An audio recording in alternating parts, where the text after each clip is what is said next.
Alors bonjour à vous, je m'appelle Pascal Grégoire, je suis professeur en didactique de la grammaire à l'Université du Québec en Abitibi-Témiscamingue, plus spécifiquement à l'unité d'enseignement et de recherche en sciences d'éducation. C'est également moi qui suis directeur de l'UER en sciences d'éducation. Choisir l'UQAT comme lieu d'études, c'est choisir une université évidemment où la taille des groupes dans lesquels vous allez cheminer est humaine.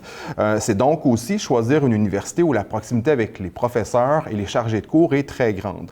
Qu'est-ce que ça permet exactement? Bien sûr, quand on chemine dans des groupes qui ont une taille humaine comme chez nous, ça permet des interactions plus dynamiques, des échanges plus directs avec les professeurs et les chargés de cours en classe. Ça permet également à notre équipe d'assurer un encadrement accru des étudiantes et des étudiants qui choisissent de venir étudier, de faire un parcours chez nous.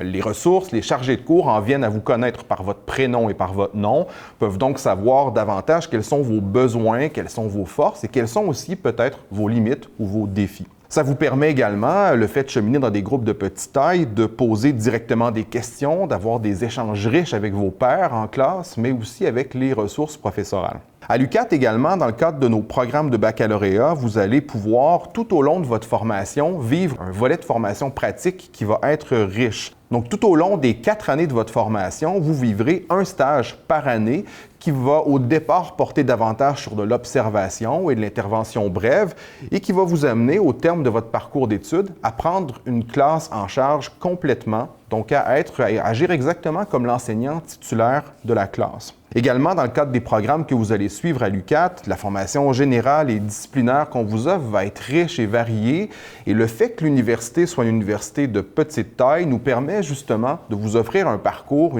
qu'on dit organisé selon l'approche programme.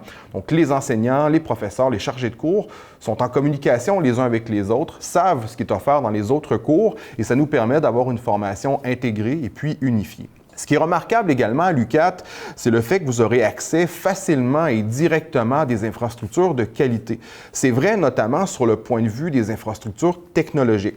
Par exemple, on vient tout juste de terminer la construction d'une classe d'apprentissage actif dans laquelle je me trouve actuellement.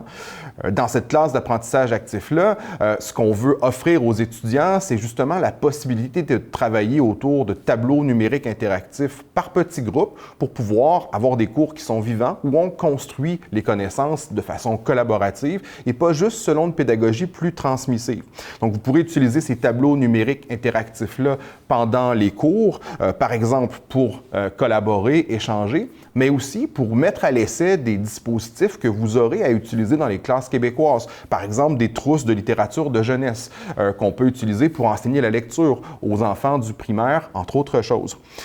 C'est également possible dans la classe d'apprentissage actif de mettre les mains, les doigts sur des iPads, de les utiliser de façon régulière, ces tablettes-là, pour voir ce qu'on peut en faire en classe, pour voir quelles utilisations pédagogiques sont possibles. Donc, vous pourrez vous en servir directement ici, puis les mettre à l'essai.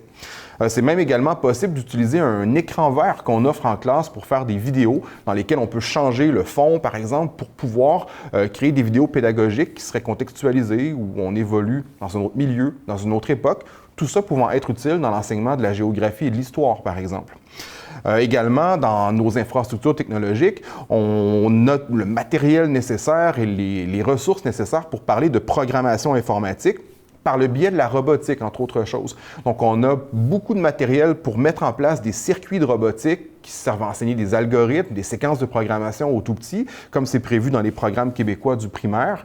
Et vous pourrez donc vous initier à cette robotique-là avant d'arriver dans vos milieux de pratique, dès votre formation initiale à l'UQAT. Dans la même veine, on a aussi une série de casques de réalité virtuelle qui peuvent être utiles pour enseigner une foule de concepts dans plein de disciplines que vous pourrez mettre à l'essai dès votre formation initiale, puis tout au long des 4 années de votre baccalauréat. À la Didactech, donc une bibliothèque où on retrouve beaucoup de matériel didactique et technologique. On s'est doté très récemment d'une imprimante 3 dimensions, donc ça peut être bien utile, encore une fois, pour planifier des séquences d'apprentissage en mathématiques, en univers social, même en français où on pourra en trouver des utilités. Et il y a une personne, un conseiller pédagogique qui est là pour vous aider à découvrir tout ce matériel-là. À la Didactech, également, on trouve une série de collections de matériel didactique qu'on utilise pour enseigner toutes les disciplines, tant à l'école primaire qu'à l'école secondaire. On trouve également des trousses de matériel manipulables par les élèves que vous pourrez déjà explorer pendant votre formation initiale dans les murs de l'UQAT. Étudier à l'UQAT, c'est également se donner la possibilité de travailler avec des enseignants, des enseignantes, des professeurs-chercheurs tout au cours de votre formation, puisque comme ils ont un programme de recherche individuel, comme ils mènent des activités de recherche, ils peuvent vous inviter à y prendre part comme étudiante ou comme étudiant qui agira comme travailleur, comme assistant ou assistante de recherche finalement dans le cadre de ces projets-là. Donc, il y a de belles opportunités de participer au développement des connaissances, d'avoir un travail rémunéré pendant votre formation à l'intérieur de l'université, mais aussi d'en apprendre beaucoup sur plusieurs domaines d'études au contact avec une équipe de chercheurs et de chercheuses dynamiques. Vous pourrez même également, pendant vos études à l'UQAT, si vous le souhaitez, intervenir auprès de personnes des Premières Nations, des communautés Anishinaabe qui se retrouvent dans les environs de l'UQAT, sur leur territoire ici qui est le leur. Donc, vous pourrez intervenir dans des écoles Anishinaabe si vous le désirez, dans le cadre de stage, pour aller vivre une réalité différente de celle que vous connaissez. Mais surtout, étudier à l'UQAT, c'est choisir de venir vous établir dans un milieu naturel qui est situé en plein cœur du bouclier canadien, en plein milieu de la forêt boréale québécoise ou canadienne. Quand vous habitez à Rouyn-Noranda ou dans un des centres et campus de l'UQAT qui est situé en Abitibi-Témiscamingue, vous serez constamment à peu près à 5 minutes de la nature, même si vous êtes en plein cœur de la ville. Donc, en prenant votre voiture, en roulant 5 minutes, vous aurez accès à un nombre innombrable de lacs, de collines, de montagnes que vous pourrez sillonner, par lesquelles vous pourrez apprendre à découvrir la nature québécoise. Donc, choisir de venir étudier à l'UQAT, c'est avoir accès à tout ça et à beaucoup d'autres choses dont je ne vous ai pas parlé. On espère avoir le plaisir de vous les présenter quand on vous rencontrera sur notre campus.